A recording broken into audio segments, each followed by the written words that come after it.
everyone, it's Seji, and today I will be doing my November wrap-up. So yeah, let's start. This month I read 2 comics and 2 graphic novels. I read Women in Battle by Marta Breen and Jenny Jordahl. This basically tells the story of women who fought for their rights. It was a very quick read, very nice. I think that if you're interested in feminism and would like an introduction, that this would be a perfect read for it. It's very surface level, but it gives a great general overview. It's nice also that it includes people who generally have been excluded from history when it's being told. So, I mean people of colour and queer people. Then I also read the graphic novel adaptation of Octavia E. Butler's Kindred. This was adapted by Damien Duffy and John Jennings. So this story is about an African American woman in the 1970s who out of nowhere gets transported across time and space to a plantation in Maryland in the 19th century. There she's tasked with dealing with the troubles of Rufus, a young conflicted slaveholder. It turns out that Rufus is one of her ancestors, and so her survival depends upon him.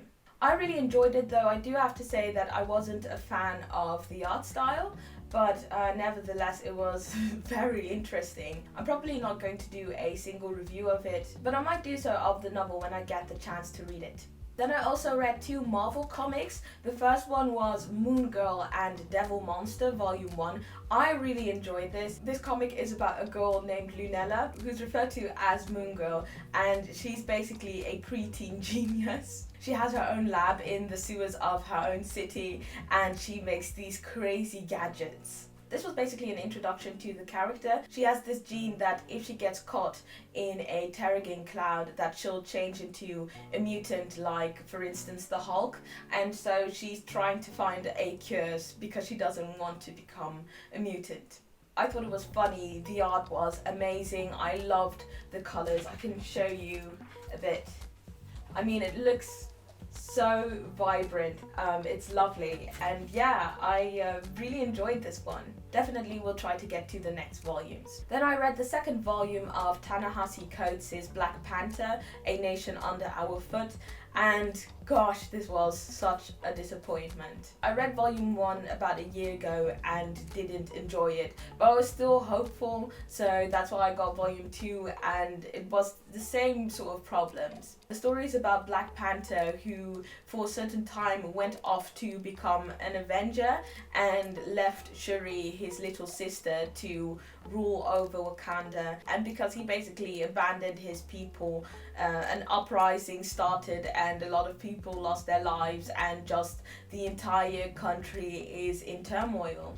Okay, so here's my deal. I don't think that the storyline isn't interesting, because I do believe that if they would have executed it differently, that it would have been great. My issue with this is that they're trying to stuff a novel's worth of content into these comics, and that is possible, but you're going to need a lot of volumes for that, and that's not the case here, and that's why it flopped for me. The only knowledge that I had with regards to Black Panther before reading the comics was just the movie and a few tidbits on Wikipedia, and I was just utterly confused the first volume, what had happened. The dialogue was just so hard to follow.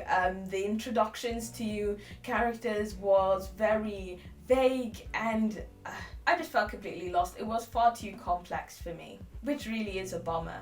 I also read this anthology, The Mythic Dream by Dominic Perigin and Nava Wolf. I already have a review of it on my channel, so I will link that in the description box. I loved it, it was amazing. This is basically an anthology in which authors reimagine myths from different places. I mean, you have Egyptian ones from Mesopotamia, Japan, Ireland, Jewish ones. It was a lovely, diverse anthology, and all the authors were amazing. I don't think there was one story that I did not enjoy. So if you like mythology, I would definitely recommend this. Then this month, the Folk of the Year series came to an end. Holly Black ended the story of Carden and Jude, and so I read The Wicked King and The Queen of Nothing. I think that this is the series that really made me realize that I love the trope of haters to lovers so much, and it makes me so giddy. So yeah, I both enjoyed them. If I had to rank them, I would have to say that The Cruel Prince definitely was number one, then The Wicked King, and then The Queen of Nothing. But nevertheless, I enjoyed all three of them. I think people did have some mixed feelings with regards to The Queen of Nothing. But yeah, I don't know, I really enjoyed it. I usually kind of like go into a book with a certain mindset for some reason, and it just met my expectations. So yeah, if you'd like to see my review of The Queen of Nothing, you can find the link in the description box below.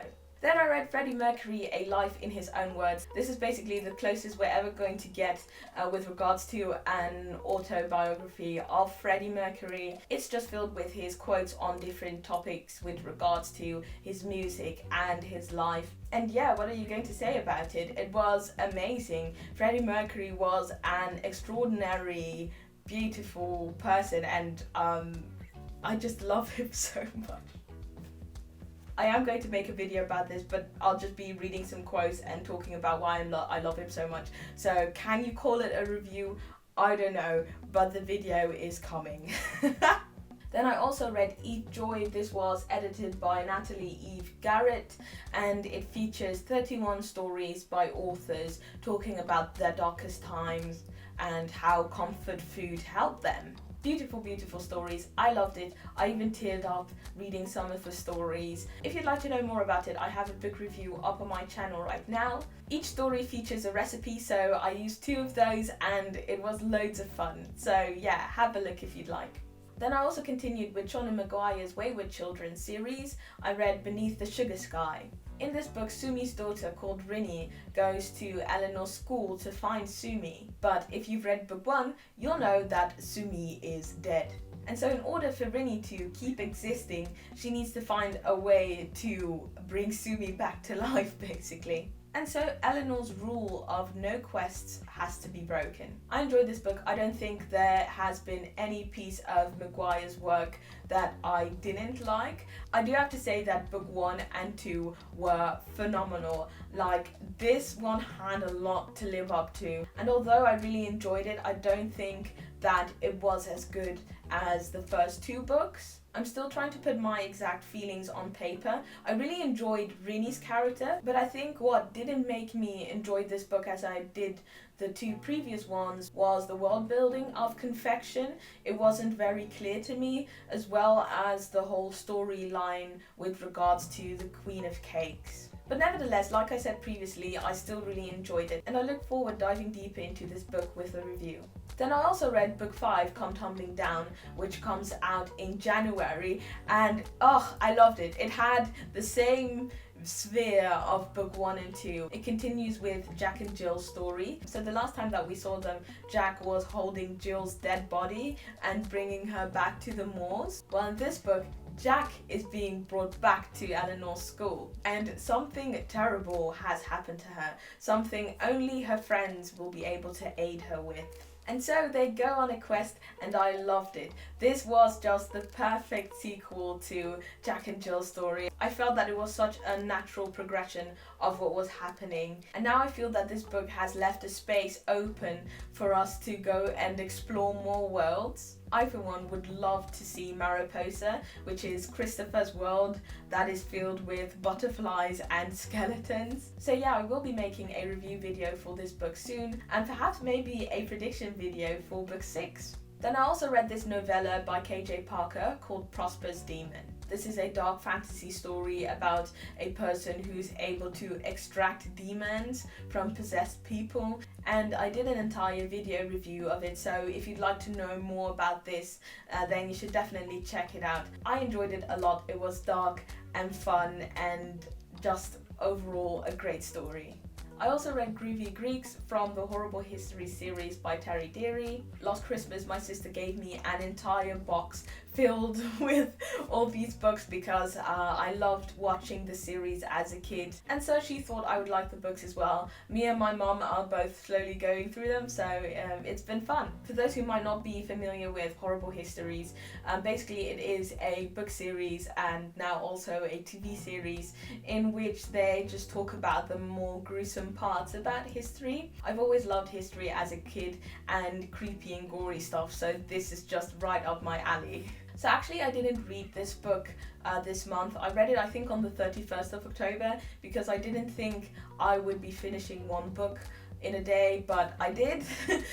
So here we are. This is Escaping Exodus by Nicky Drayden. It is a space opera set in the far future. Earth is just a distant memory and the last of humanity is just surviving in space. So they live in these huge space beasts, harvesting all their resources until there's nothing left, and then they move on to the next beast. And the main character is heir to the throne of her clan that lives in these beasts. They've recently found a new one, but it seems that it's having problems, and so she and her best friend try and discover what's really happening. This book has multiple storylines. You have Seska trying to become a leader, her friend Adala pursuing a career as a beast worker, and then Seska's little sister who's trying to take the throne from Seska. And I enjoyed the story. This was my first space opera ever and I really enjoyed it. However, I do feel that some of the storylines ended abruptly, where I was just like, what happened? But overall a very nice read, and I will be making a book review video for this one as well. Then I read Slade by Brittany Morris, and this was such a badass, awesome story. It's about a 17-year-old girl called Kiara Johnson who has created her own online VR card game. And the thing that's so special about it is that it is based in Black culture, so all the cards are inspired by Black culture from all over the world. You have something like a Twist-Out card or a Jimi Hendrix card, and that's so awesome. However, a teen gets murdered over a dispute in the game, and so Kiara's game gets thrust into a very negative spotlight. The media labels it an exclusionist racist hub for thugs. And so Kiara has to fight to save the space that she created. I thought it was such an interesting story. It's so cool to even have like a black main character who is a freaking game developer / gamer. The book is also written from various diverse perspectives, which I appreciated a lot, but I will be talking about this one as well in a book review in more detail, so I'll just leave it at that. And then the last book that I read was How to Be an Artist by Jerry Saltz, and I loved it so much. It's basically a small booklet in which Saltz, an art critic, writes about art in a way to ignite motivation and break creative blocks, as well as conquering bad habits. It's just a book to help you as an artist, and I feel that that is exactly what it did for me. I myself am at a point where I recently started getting back into art and trying to find my own philosophy and my own ways in that sense, and this book was just very helpful in giving me a push in the right direction. I would definitely recommend this book even if you're not an artist. Everyone basically is an artist, really. I mean, as kids we all created art, it's just that as we grow older we start doing it less and others just keep on doing it mainly. So yeah, those were all of the books that I read this November. Let me know if there were any ones that you've already read or that interested you. I would love to hear your thoughts. Either way, thank you very much for watching. If you like this video, give it a thumbs up, subscribe if you haven't already, and I will see you in the next video.